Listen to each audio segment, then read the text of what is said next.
And welcome back to another episode of On Coaching with Magness and Marcus. I'm Steve Magness, Deputy Director of the wonderful High Performance West. And I'm joined by my good friend, John Marcus, the Director of High Performance West. John, it's a glorious day. We're here to give the people what they want. The people's champs have won Boston Marathon, folks. As a fan, I couldn't be more happier. It's like Christmas in April. And just before we get to the Boston celebration and discussion, you know why people run marathons? To get life. Life. Tell us about life. And you know where you can get more life? And in particular, life insurance? Health IQ. They're an innovative company. That's why they joined with us, because we're a innovative coaching and training podcast. And what they do is they are an insurance company that helps people like John and I, runners, cyclists, weightlifters, you guys, even people who eat healthy, right? Eat a vegetarian diet or something along that lines. Well, you can get lower rates on your health or on your life insurance. So what we suggest is if you want to save some money on life insurance, head on over to healthiq.com/oncoaching. That'll also be in the show notes at Science of Running or highperformancewest.com. Check it out. They're doing some really cool, innovative things with, utilizing race results and Strava accounts to show that you're being healthy so that they can save you some money on life insurance, which is something that we all need. And what we all need is actual money in our pocket. So we're going to keep beating this drum. You can save money with Health IQ. And you get money for free, yes, from High Performance West. That's why we're wonderful. So go to highperformancewest.com. There's a tab until mid-May that says $100. Fill it out. Let us know who you are. Let us know your favorite episode. And then Steve and I will pick 2 recipients for $100 cash from us, from High Performance West, from the dollars that we're privileged enough to get through the sponsorship, go right back to the people. And then we're also going to give you an extra $100 each to do something generous with, to make a contribution, to help someone, some organization, some need, whatever you deem appropriate with that extra $100. The whole goal is to pay it forward, because that's a big part of what High Performance West is about, is making a generous contribution. And it wouldn't be right, and we'd be total hypocrites if we just took the money and ran here, instead of we're going to give it to you, so then also you can give some to whoever or whomever or whatever you deem fit. So go to HPW, HPW is registered under a completely different outfit, so don't go there. Go to highperformancewest.com. We couldn't get the domain rights to that, unfortunately. It would have costed us far too much, but maybe in the future. Highperformancewest.com, the $100 tab, fill it out. We'll take it offline mid-May, and then end of May, we will announce our winners, and we'll send you guys cold, hard cash in the mail. And you know what else is generous? You know what else is? The Boston Marathon. Oh, it's the gift that keeps on giving. I'm just so happy. It is. All right. In today's episode, a spur of the moment on coaching podcast, we're going to dive into everything Boston Marathon. And yes, we know you've seen it. You watched it, hopefully. But what we're going to do is dive in as much detail as we can, give you the coach's perspective, and I think take you through the whole, our perspective on the whole thing. Yeah, let me preface this by saying Steve and I are not pundits. All right, we're not here making predictions. We're coaches. We work in the industry. We work in the setting where, when we don't have a dog in the fight, which none of us had this year at the Boston Marathon, we take the luxury to sit back as fans, but also never with the coaching hat completely off, and watch something as historic as was the 2018 Boston Marathon. A lot of predictions from the pundits did not come to fruition. The favorites dropped out. The favorites were not even in the conversation after Heartbreak Hill. It was one of those racing events where it was just pure racing. And I think that to me is the beauty of it. And then seeing the people's champs, take the victories both on the men's and women's side was just, if we want to talk confirmation bias here, elevated Steve's and my confirmation bias about it's these intangibles, it's these, je ne sais quoi of an athlete's constitution that in moments like this really shine through versus the clinical, prescriptive, always hitting the pace, run this time, and therefore that is your holy grail and path to the, pearly gates of PRville or winning. No, we didn't see that today. Steve, what did we see? Oh, we saw magic. I mean, what we saw, I think, is a pure demonstration of the joy of racing, right? The joy of racing without having to focus on times, of just getting out there and seeing, hey, who's got it today and who's got the most grit and toughness. And it was pure and magical. So I think, maybe a place to start is, let's go back a little bit. Let's go back to before the marathon starts, right? What were you thinking, John, as a coach watching this, right? Seeing the weather conditions, because, we all have a text group. We're all talking about this stuff, right? Last night and then this morning. Mm-hmm. What are you thinking? Oh, I'm thinking like toughest person wins. Like it just comes down to mental fortitude, right? And you can't really put a metrics on that, a measurable, tangible, numerical value on who has the most guts. And even then, too, it's moment to moment, right? It's seasoned pros. I would say my, picks, if you want to call them that, or the people I was watching very closely, were seasoned pros who have been in very adverse circumstances and produced, right? Because that's what an elite athlete is. Someone who produces time and time again, the best of circumstances, the worst of circumstances, but they show up and they produce. So you're looking to people like a Desi. You're looking at people like a Shalane. You're looking at people even like a Kaylin Teller, who, took fourth at the Olympic trials in the marathon and the 10K in both very hot and, adverse conditions on the women's side. So you're looking to those people who, in the face of adversity, still show up and deliver.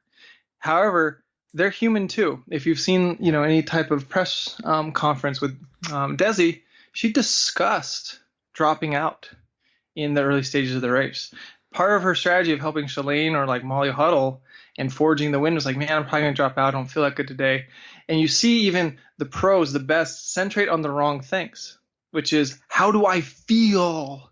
And I mean, the more and more I coach, I really get frustrated by our overemphasis on how I feel. And a race isn't necessarily about how you're feeling. A race is, are you, willing to put in the effort to produce or not? But yet we spend all this time, I gotta feel fresh, I gotta feel good, this needs to feel easy, this needs to feel. And 9 times out of 10, at least the spectrum of athletes I work with, the people who overfeel, in terms of, am I judging good or bad, are the people who rarely produce come race day, because that's their default. Oh man, there's a lot to unpack there. A lot. So I'm going to start with this, and then I'll get to your feeling point, which I think is incredibly important. I pulled up the email that I sent to my little group with Brad and Dave Epstein and Amby Burfart and Mike Joyner, right? This was my pre-race. Bad weather means a better chance for an athlete like Desi. That the weather actually makes it more wide open and unpredictable, but it's hard to bet against Huddle or Flanagan being top American and potentially winning. With this weather, I'm hedging towards Flanagan, but unsure. Also disappointed Hasse dropped out at the last minute. So that was my pre-race mindset there, right? And if you ask me, if you go back to that, like I gave Let's Run some quotes out there, is I think I was looking at a Huddle or Flanagan, right? But then you add this other component, right? And why do you think Desi is, like, why does everyone think, oh, Desi's tough, Desi does this, she'll be good in these conditions? And I think if you look at her track record, she does a good job of showing up and getting the most out of what she has in that day, right? And that's not to put down the other ladies. They do an incredible job too. But you know that, hey, like regardless of the conditions or the course, Desi's probably going to run a pretty smart race. Or a pretty good race where she gets the most out of herself. And I think that's a testament to her experience and training and all that good stuff. And before jumping into your feel questions, I'm going to give give an on-coaching slight exclusive that might get us into trouble. Whew, But I love getting in trouble. yeah, All right. Hey, I want to say, I don't have no idea what Steve's going to say, but I support him 100% because he's my guy. There we go. That last point, I'm disappointed Hasse dropped out, okay? But I think I'm not disappointed in Hasse. I'm disappointed in, that she had this stress reaction and went through and was kind of probably told to go through the motions and pull it out the last minute, right? Mm-hmm. I think there's a little bit of level of professionalism there that needs to be held. Not from Hasse. But anyways, on to the next point. I think, one of the big things there is the fatigue standpoint, right? Is that running by feel. And we need to understand that fatigue is just it's this combination of like this sensory input coming back to your brain, right? That's trying to get you to do something, right? So when we have all these horrible conditions, your brain's probably sitting there like, ah, shit, right? This is horrible. I'm freezing. I want to be done, et cetera, et cetera. Like all that negative self-talk goes to a higher degree. Because the conditions aren't like anything that you've raced this beforehand. And I think what the unseasoned athlete tends to do is they tend to put more credence into that, right? Well, the seasoned pro knows that, hey, this is one side of the story, but this isn't the whole story, right?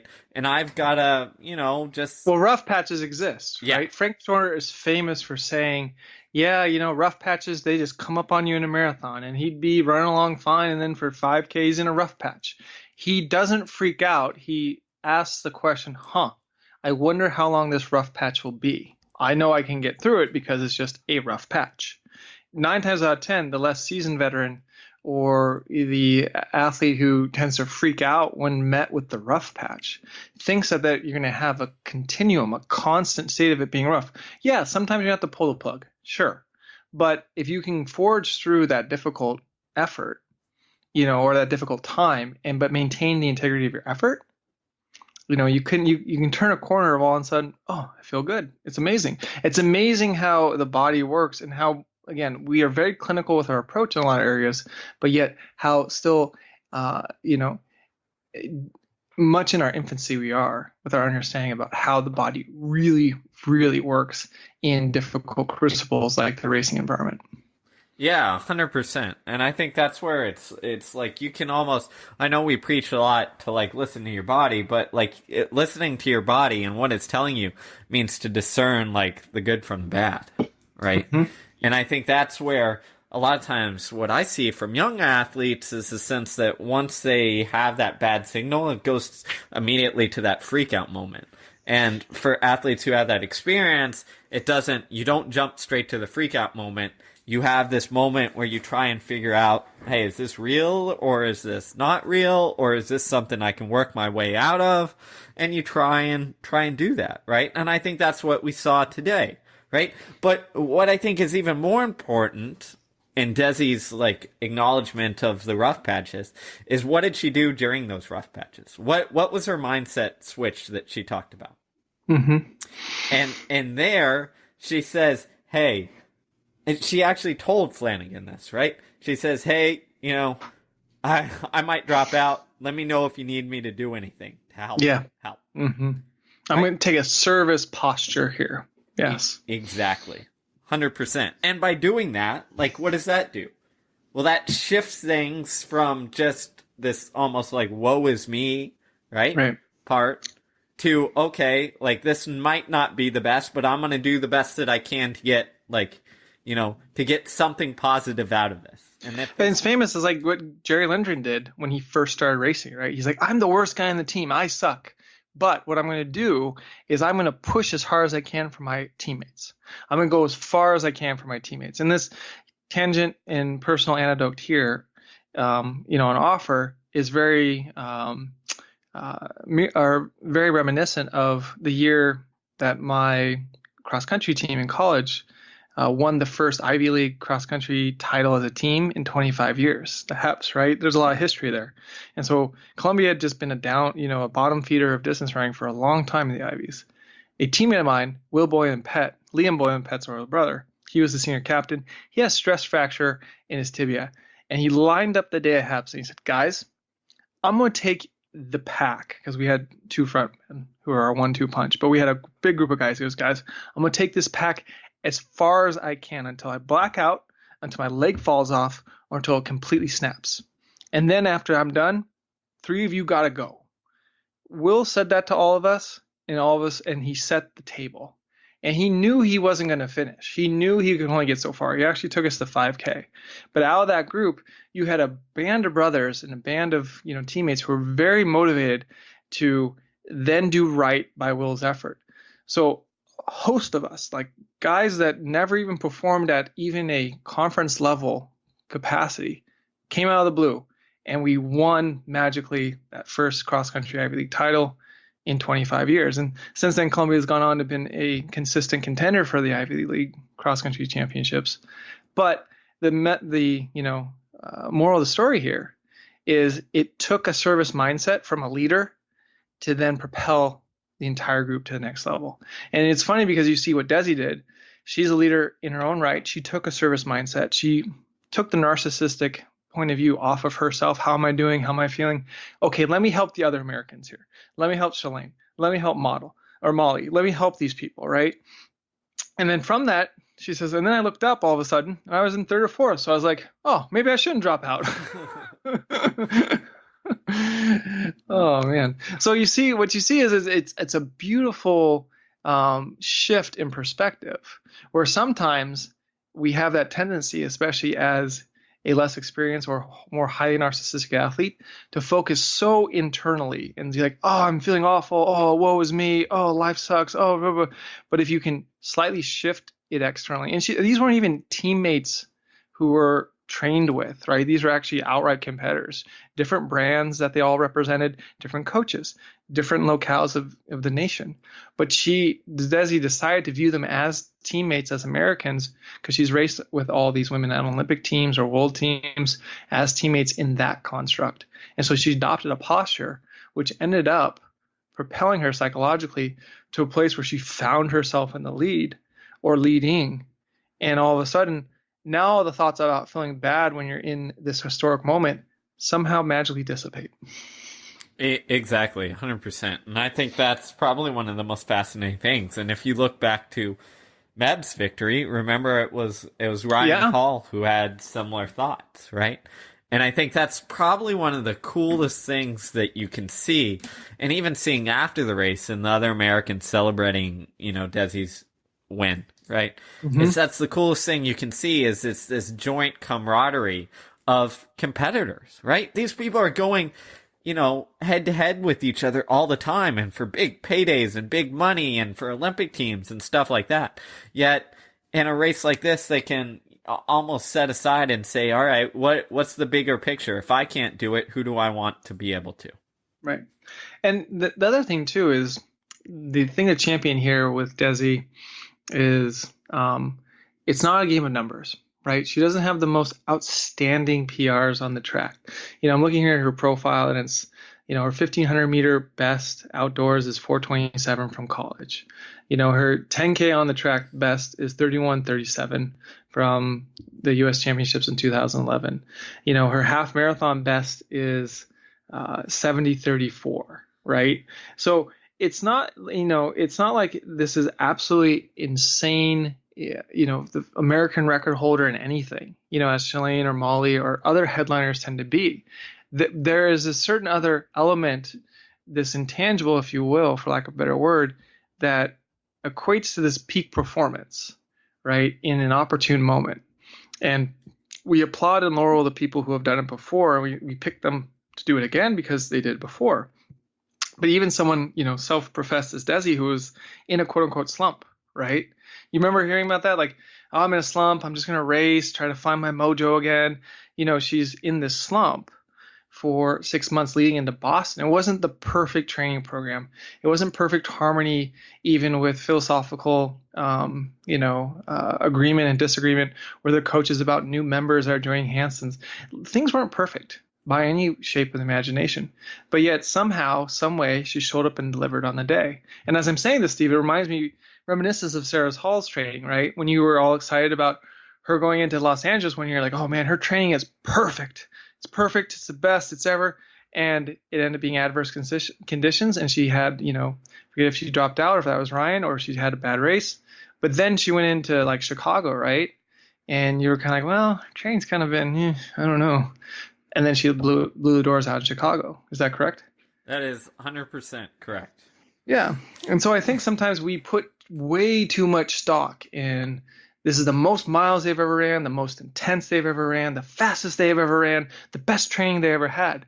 A certain competitor who dropped out in the men's side, his coach was quoted as saying that, and it ended up being a non-factor today. Yeah, no, that's 100%. And I think that's where it's a good lesson for us almost not to get too caught up in it, right? Especially at the marathon distances. We have a tendency to put all of our chips in the how is my training going basket. And just as easy as it going extremely well, it could go not very well. I mean, Sarah, you gave a great example. It was her debut marathon, and I think she finished in like 2:40 something. And, I kid you not, I can look back at the training to this day, and it was spot on. It was on, man. There wasn't a single bad workout. No, I remember you were like real excited. Like, oh, she's mega fit. This is going to be awesome. Yeah, no, it wasn't just me. It was like Sarah telling me that, and more importantly, it was like Ryan telling me that as well, right? And that dude has experience, Lots. Yeah, lots. So, you look at things like that, and it's easy, I think, to deceive and fool ourselves, and that works both ways, right? It's easy to deceive ourselves, but it's also easy to deceive ourselves into thinking that we're not ready to go because we had a couple hiccups, right? But what it comes down to, and what you learn in this marathon game a lot is it's how you manage those, right? Mm-hmm. Yeah, and I think I wrote, something down actually the other day because I was having a discussion with one of my athletes. The best training never goes according to plan. That's the best training. The best training is contingencies, plan Bs, audibles, figuring out day to day how to respond to what's going on in the moment. When we feel like, you don't want people to be completely non-compliant and just not work out. That's not what we're saying here. But what we're saying is okay, well, I feel fatigued. I have a little niggle. This is an expression here. And then having a discerning palate to make the best choice for the long-term ability for the athlete to show up in the moment. And I ask athletes this all the time. I go, what moment are you training for? And some people look at me kind of like fuzzy, and I go, no, what's the moment? Because if the moment is, what Desi experienced today, or what Shalane experienced in New York, or what Sarah experienced in Chicago, then you're fully prepared for the moment. But if you're just training for this clinical feedback and this clinical approach where I'm going to run these splits for these long runs, and then I'll be able to do that on race day, and that's the game I'm playing, it's kind of banal and trite. And the commentary you hear about people like just regurgitating, oh, they ran this split, and it's a split commentary. I'm just like, man, can't we come up with something a little bit better than just that? well, yeah, it's funny. You look at things like that, and you look at who won the man and women's race, right? And to me, it's people who have demonstrated the ability to race in a variety of conditions. I mean, look at the men's winner, right? Yuki, however you say his last name. Sorry, I'm blanking right now. But he's run. We'll get it. Yeah. How many marathons? Right? How many marathons? He ran 4. He ran 4 this year. Yeah. In 2018. He ran 4 in 2018. And he works full time for the government. And it's April. Like, he ran a 106 half marathon in a suit. Right? Yes. And Kawauchi. There you go. For the win. Yeah. And I think, and the funny thing is, and in this marathon, he took it out on like 2:07 marathon pace. Yes. Kawauchi, baby. Come on. And everyone, including, myself and others, and, I think Ross Tucker, who's a very bright guy, put this out. He's like, he won't be a player at the end. But, here comes this guy who took it out on essentially a suicide pace at the beginning, Everyone else blows up. Like, he fades a little bit, but then comes back and wins the stupid thing. Right. And I think that's a brilliant demonstration of, here's this guy who has trained himself outside of the norms to do things where, hey, you know what? I enjoy racing. I'm just going to keep racing. Right. Right. And because of that, like, he set himself up and to be in position to race in pretty much any fatigue state, like any conditions, because he's experienced it all. Well, and yeah, remember Kawuchi ran the fastest marathon in the coldest weather, right? Remember, like that's just not me being crazy. Again, I stay kind of in my track little bubble, so I look to Steve for the road marathon affirmation and facts accuracy here. But I mean, the worst coldest weather in New England in like the middle of winter, he runs a marathon, and then the guy comes out here and wins Boston, and I think the best quote of the day is a reporter asked him, like, hey, it's awful conditions, and it's amazing you did this in awful conditions. And he's like, no, these were the best conditions for me, and even Desi's husband, was quoted as saying, oh, another day in paradise, because that mindset of Mother Nature, the weather, we got to go to perfect Palo Alto. We need to find the most perfect condition type race to express our fitness mentality is not something that these two athletes regularly do. So they were ready for the moment of an adverse weather, monsoon, cold, potential hypothermic. Let's see who can grind and grit it out the most Boston Marathon. Then maybe people who have been a little bit more manicured for I only race at the most perfect places. And you see this all the time manifested too, right? Especially in collegiate distance running in America. People go out to California to run amazingly fast times. And it's great. And I'm excited. And I'm not getting mad about that. And I think, it's a good thing to do. But yet they come to the Midwest or the South when they have thunderstorms, tornado warnings, and, humidity. And all of a sudden these people that we look to say, oh, they're really fast, they'll easily make it through the rounds, falter, and they falter hard.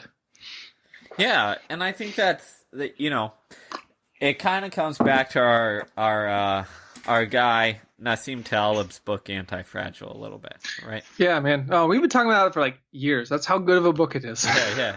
But that's how it is. Like, are you setting yourself up to be fragile or anti-fragile? And if you're fragile, like, yeah, you can do it in great conditions, right? You can show up, and on a perfect day when everything's certified and good, you can kill it.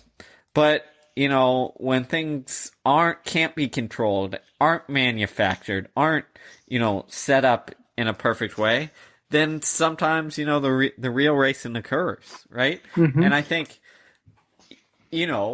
above anything, watching the Boston Marathon this morning was one of the favorite races I've seen in years, right? And that's not because, an American won necessarily, although it was great. I think it was cool because you had no idea what was going to happen. Right. Right? Yeah, and that's, and that's how racing should be, right? I really, sitting here making predictions, it's just kind of like, piss in the wind. You got all these arrogant pundits who say, this is for sure happening. And it's like, man, you have no clue. And I shy away from that myself because I'm curious to see what happens. Even on race day, people ask me, where are your athletes ready to run? I go, man, we're both watching. Like, you and me both. Like, we'll know when they do it because I know what the preparation has been. And yeah, I'm cheering for my, athletes I have in races 100% because I have a dog in the fight and I want to see them, manifest what they're capable of. But they ultimately, the person has to be ready. And you talk, coaches like, oh, how do we train that up? How do we get them ready? I think it just comes down to, one's constitution. You kind of make the decision or you don't. And it's unfortunately so not something we can teach, right? It has to be, hey, this is really what I care about. I'm going to go as far as I can go and see what happens. And that was the mindset I think you saw from both of the victors today. And you've seen from victors in other races, maybe not as such a, broad and expansive platform as the Boston Marathon, but you see it. You see it at high school dual meets. You see it at state, or college conference meets. You see it, at the NAI NCAA NAI and NCAA championships, right? But we just miss it because, again, it's not as publicized, and it also doesn't fit a lot of our confirmation bias. Our confirmation bias is to say, if we clinically prescribe the volume and intensity of things, we have a better certainty about what will then translate and happen on race day. Because if you've ran 10 times a quarter at 70 with 2 minutes rest in a workout consistently, then that means you can for sure run 4:40 for the mile if you're, a female collegiate miler, right? Not the case. Not the case at all. We still got to show up and see what happens. Yeah, 100%. And I think like that uncertainty again is kind of what makes racing interesting. But it's also something that I think you can train and adapt for to a degree, right? And it starts with that mindset. If in looking at the quotes from the athletes afterwards, right?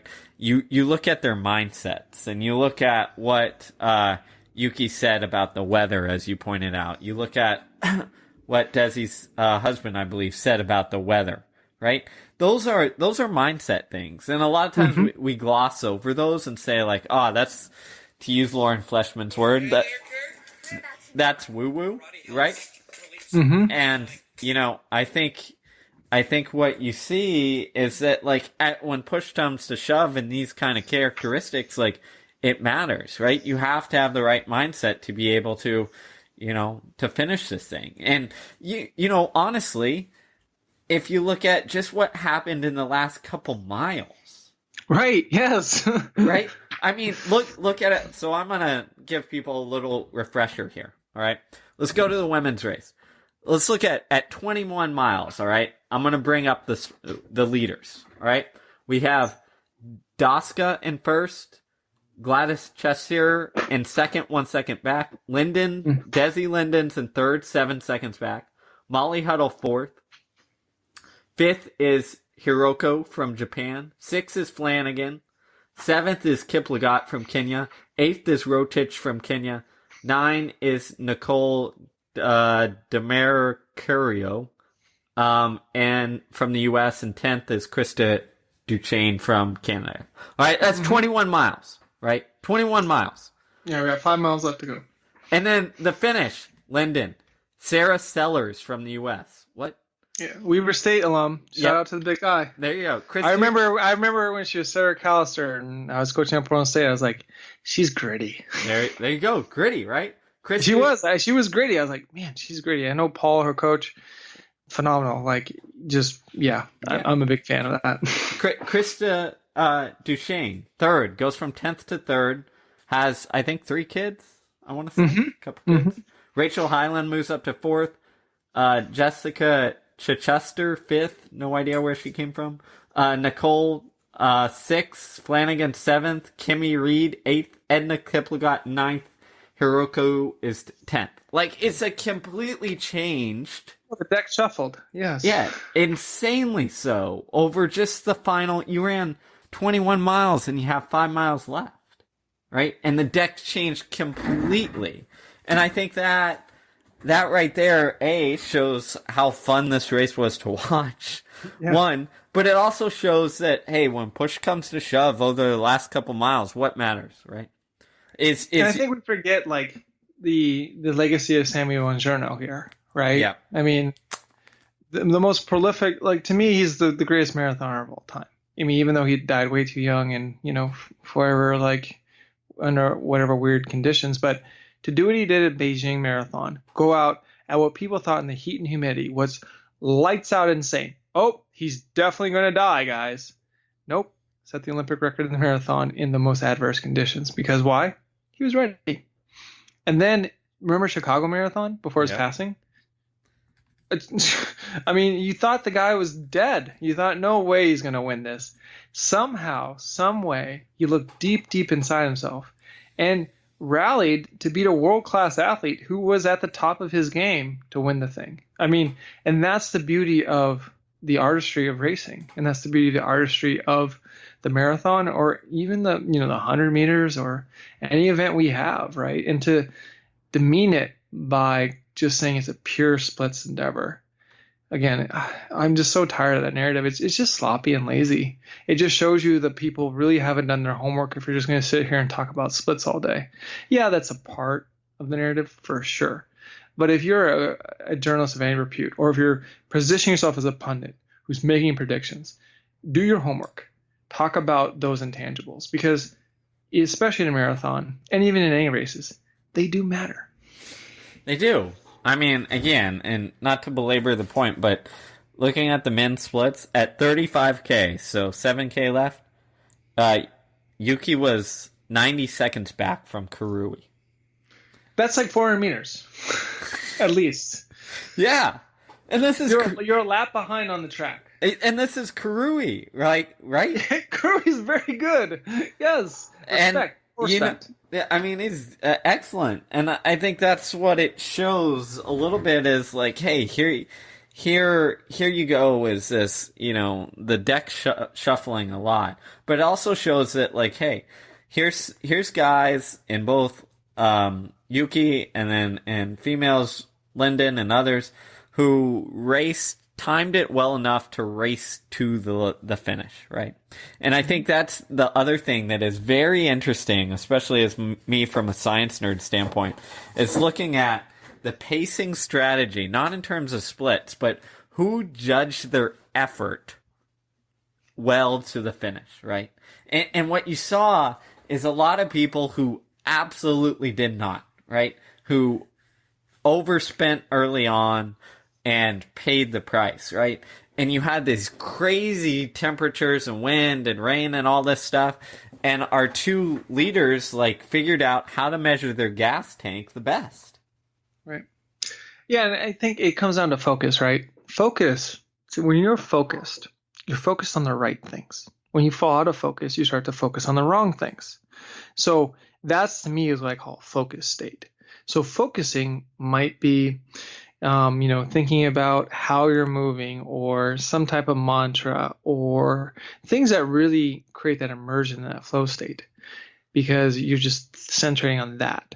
When you're out of focus, you start thinking about, oh, how do I feel? What's the weather like? Oh, I have 20 miles in this. Oh my goodness. It creates a cascade, whether it's a positive or negative feedback loop, right?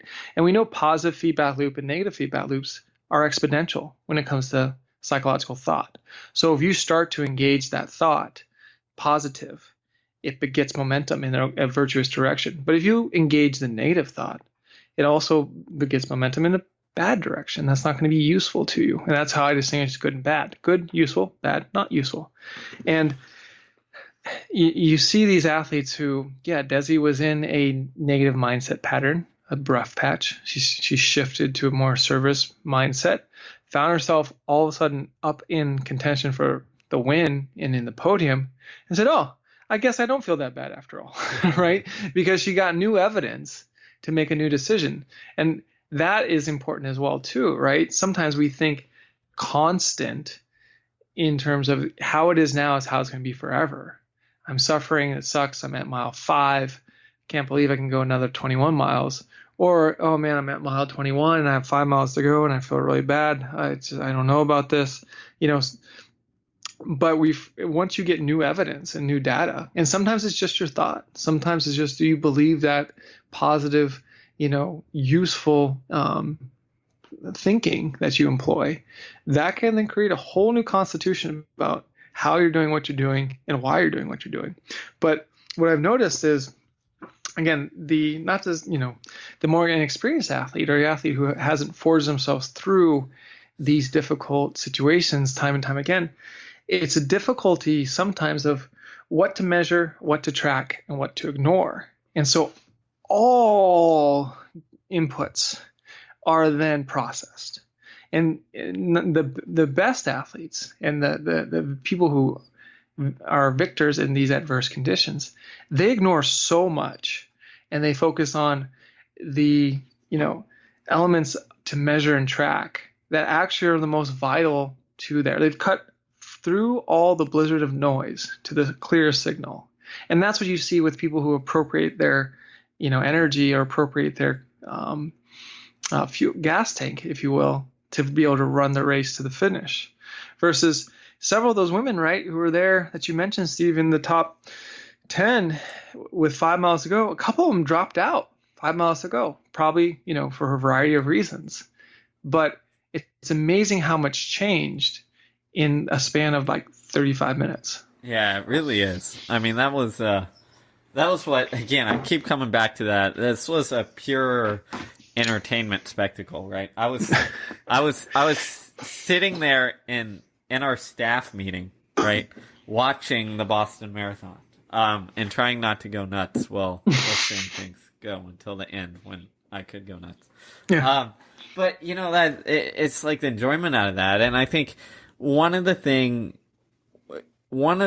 that we neglect, right, or we forget, and our good friend Danny Mackey, I think, tweeted about this, is how long this moment took to reach creation. Yes. Right?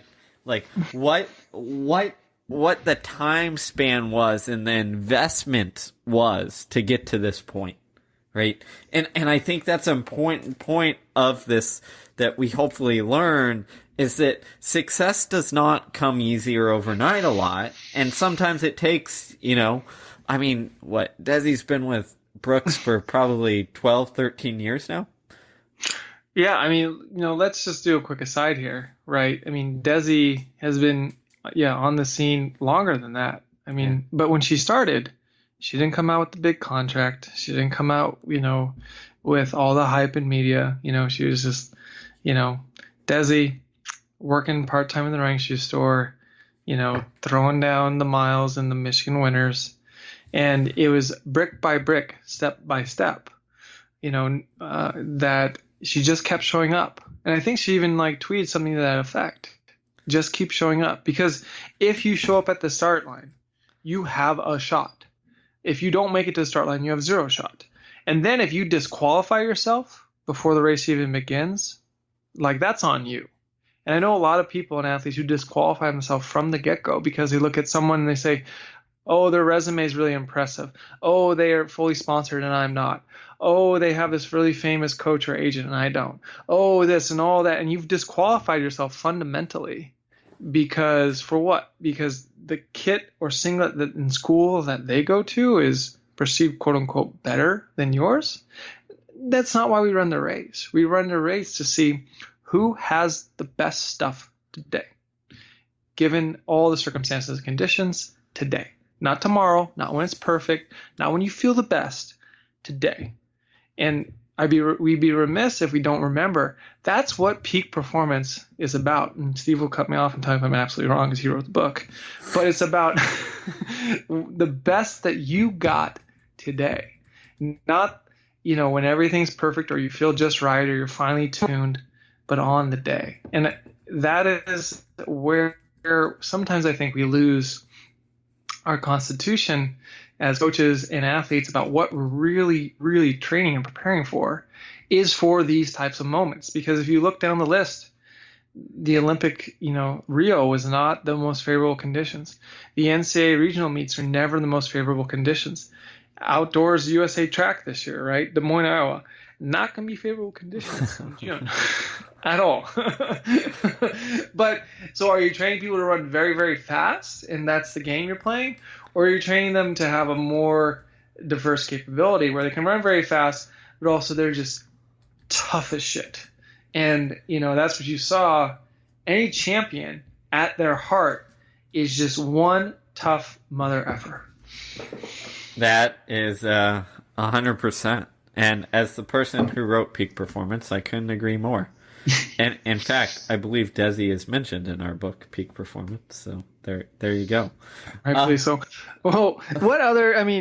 So we got this Peak Performance discussed, the science of running discussed. We need to hit home. And you've coached several athletes, Steve, who have ran very well, Americans on the Boston Marathon course.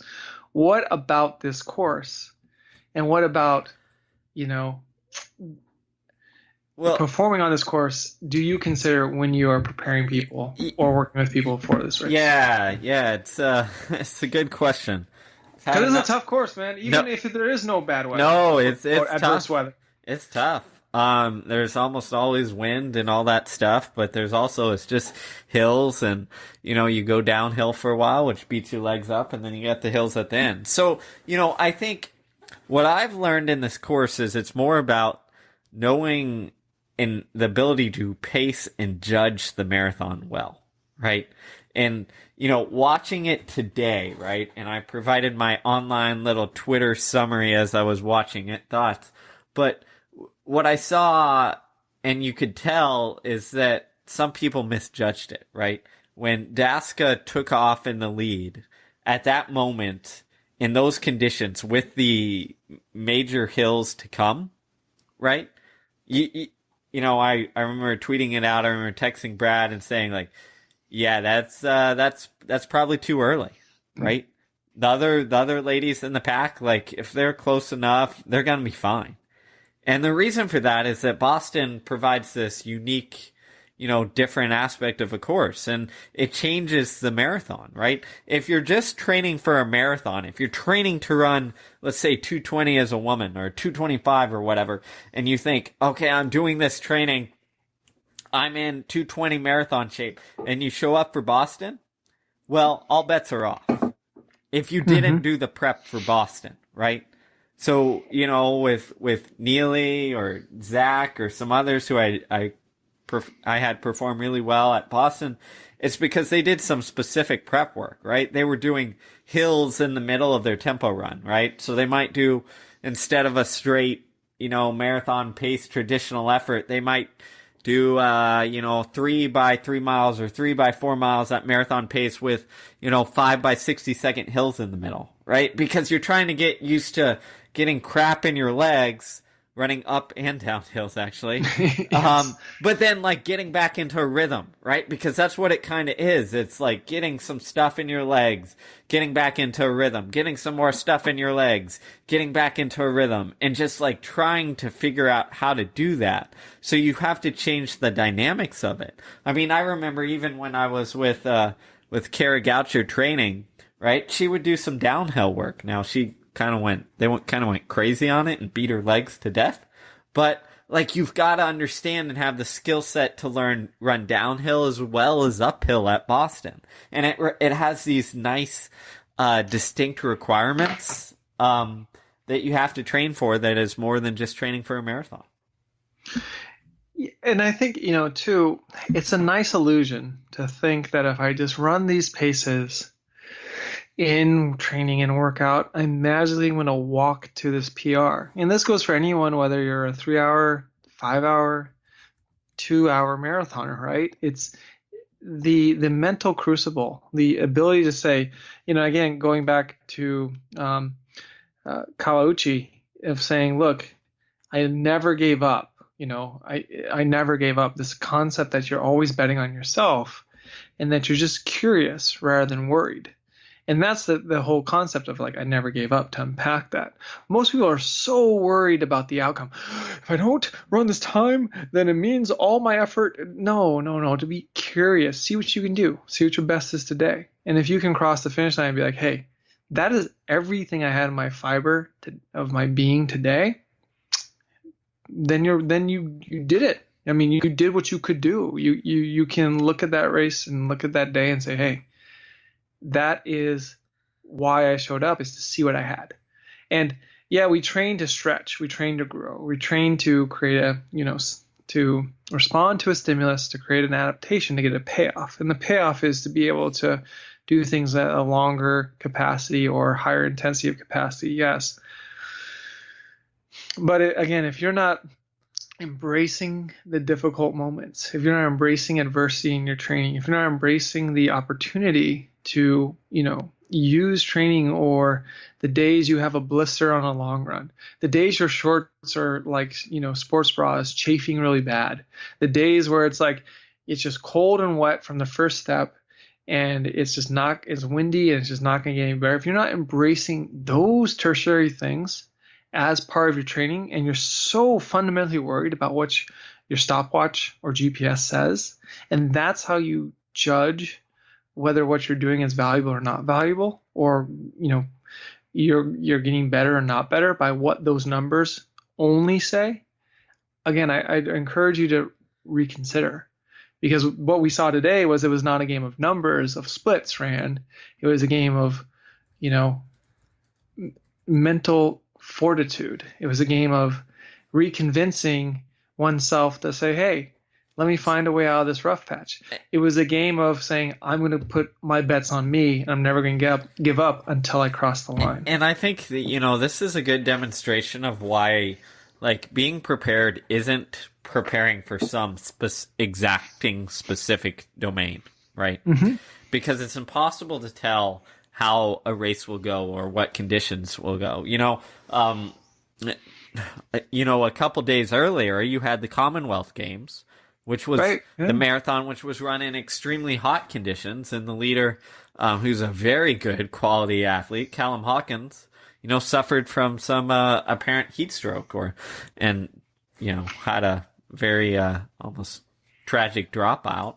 He's okay, right. But it was crazy to watch, right? And you never know exactly what the conditions are. So when you're looking at preparing athletes, it's not getting tied only down to the specific demands of, hey, this is what I have to run pace wise. This is what I have to do in order to compete. This is how hard I have to kick, right? You need good general abilities, right?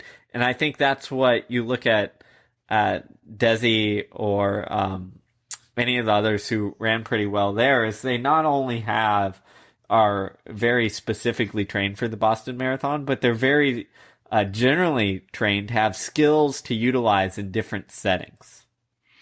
Yeah, I mean, 23 of the elite athletes, men and women, 23 DNF'd.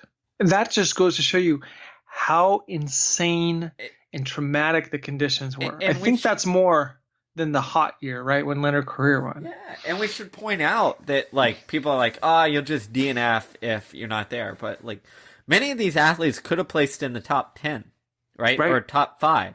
And for those who don't know how contracts work, right, if you DNF, you get reduced a lot, right? Your appearance fee for these big times.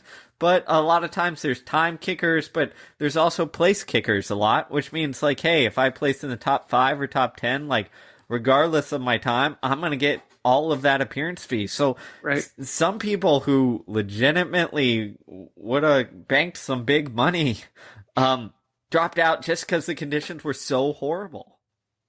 Yeah, it just goes to show. And these people are very well prepared. It's not to say to discredit any coach or any athlete here of we didn't consider that it was going to be people considered this. People were like, well, Boston, the thing about Boston, right, is it's not just the course, it's also the conditions. You can have an amazing tailwind and run fantastic PRs like Ryan Hall did. You can have the hot year where people are just sweating and dropping like flies, as we thought, and have a Leonard Courier come out of nowhere and win. And you can have this year now, right, where you said crazy, everything cold, people are getting hypothermic. These are some of the best people in the entire world at marathon racing. And you're seeing 23 of them voluntarily be like, yep, I'm going to quit today, even though I've been training diligently and specifically for this for 6 months.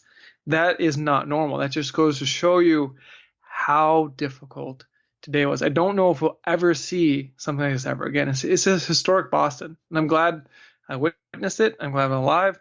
And, some part of me is like, I'm glad I didn't have an athlete in there today. So, because it was just insane. But hats off to everyone who finished, whether you won or whether, you're the final finisher, because to do that is a testament about what the marathon truly is about, which is this fortitude, this perseverance, this never, give up mentality that we so applaud in our culture. And that unfortunately is just far, far too followed through by most.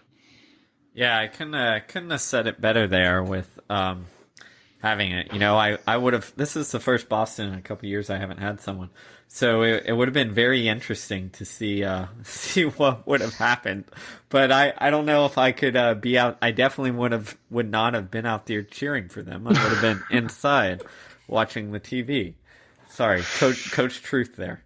Yeah, well, what person in their right mind would have said, yeah, today's a good idea to go run 26 miles, unless it was the Boston Marathon, right? Yeah. And again, respect to everyone.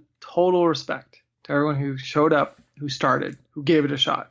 100%. We're not discrediting anyone here who prepared deliberately and diligently for this. Like, all respect in the world. It's just interesting to see how the cards fell. And again, hindsight's 2020, right? But you're seeing a lot of, and I'm not to say that people who dropped out aren't really tough themselves. I mean, Shalane Flanagan, who got 6, one of the toughest people on the planet that I know, like, without a doubt. You know, it just goes to show you the severity of the conditions and how that can throw a huge wrench into this illusion of preparation or training, or this concept of, oh, they're ready to go. They've done the most, the fastest, intensest they've ever done. And that, by our markers, means they're going to be good. They're going to show up and deliver. And it shows that confirmation bias. Like, there still has to be that spirit of curiosity and discover, where the whole point of running the race is to see what happens and to make it happen if you're an athlete. Yeah, I couldn't have said it better. So let's end this special Boston episode by, what's your big takeaway besides that? Like, what inspires you? What made you learn? What was the big thing? It is a constant theme I always have. Don't predict, do. Don't predict, do. Just, people predict when we want to predict all the time because it's safe, it's secure, it's easy. It requires nothing. It's free. So, people write all these articles. I'm predicting this. I'm predicting that. Blah, blah, blah, blah, blah, blah. No. Show up and do. Show up and do. And when you do, it's done, right? And when you do it, it's done. And that's what I'm always curious about. That's why I watch races. Say, who's going to do what when? I don't know. I mean, I know people I coach I encourage them to do something when. But show up and do. Man, I love that. And looking at this marathon, I think, from maybe a non-coaching standpoint, I think what it shows is the beauty of our sport and the potential it has, right? Because, I talked to a lot of friends, actually some non-runners who watched it, paid attention to it, and were kind of enthralled by it. And, part of that was the crazy conditions, but part of it also was the fact that we had people to root for and the racing was unpredictable. And I think if we can figure out some greater way to market this sport and get people to pay attention to, amazing things like this, I think there's hope for the future of running. Well, there's always hope. I mean, quick little tangent before we end. It's like, how do you save the sport? The sport doesn't need saving. The sport is awesome. It's great. It is what it is. It just needs people to continue to show up and do what they're doing, and to just own it and love it, and to just, marketing is this very opaque term. It's like, today isn't a day of, like, the people's champs won. The blue collar, the under the radar, the people that aren't the most famous, or don't have all the fancy, bells and whistles, or have the millions and millions and millions of dollars of funding from, whatever sponsor or outfit. They got it done when it was like push come to shove, rough edges. Who's going to come and, like, chop down the tree because, the family needs firewood to stay warm. That's what I'm saying. Like, it does. We've conditioned ourselves to erroneously think you need the accoutrements to have the success. No, all it is the success, and then allows you to be afforded the accoutrements if you just so desire. But that's the spirit of distance running, is this blue collar work ethic. I never give up. I always know I have a shot. I'm going to run all the way to the finish line and then see what happens. And that's why this Boston Marathon was so beautiful. Amen. Couldn't have said it better. So, if you're inspired by the Boston Marathon, then maybe go over and get inspired to get life insurance from Health IQ. Yes, baby. Oh, we're getting good at it. And don't forget, you can get $100 from us if you go to highperformancewest.com, click on the $100 tab, fill it out. We'll pick 2 people, and we'll give you $100 for your own pocket, and we'll give you each $100 to give and make a contribution, because that's the spirit of this podcast. That's the spirit of high performance. West, and that's the spirit of what Steve and I are all about. So thank you. Just like Desi and Shalane helped each other, we're trying to help everybody. That's how we're inspired. So thanks again for listening. If you like things, again, check out our sponsors, rate us on iTunes, all that good stuff. It helps the podcast grow, and it also just helps us really keep this thing going, which is what we want, and give more quality stuff like this. So thanks again for listening.